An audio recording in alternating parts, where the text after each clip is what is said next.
А полночи на танцах утворилася толкотня, где побрались за колыды, затрослась земля. Я за свою доску рукавы закасал и, тримавши свою дозу, в крапиве лежал. И сусідская дзяўчына з добрымі маленька зашивала мне портки, бинтовала коленки, вытирала мои усны, мацала фингал. Я чомался и тихо сказал: «Зляпае веселье, зляпае веселье, зляпае веселье, зляпае веселье».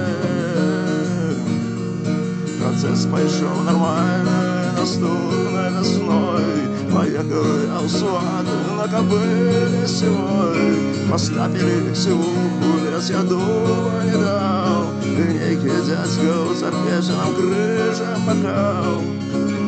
І цяпер моя дзяўчына з добрым імем маленька сарамліваю рукою закінала коленки, целовала мои вусны, боже мой, які кайф.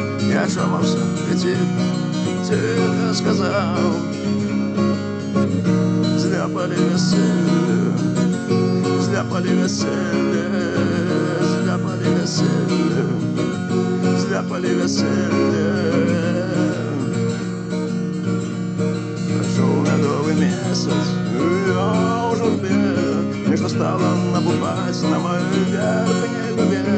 Нечто в очі вже не бачить, і одно заплило, нечто зуби випадають, як такое могло. Бо недобрая женщина з бридким ім'ям Маленка поравняла мне спину, ты поломала коленки, посадила мои усны, ты поставила фингал. Я шелся и тихо сказал: «А вот что зляпали веселье, зляпали веселье,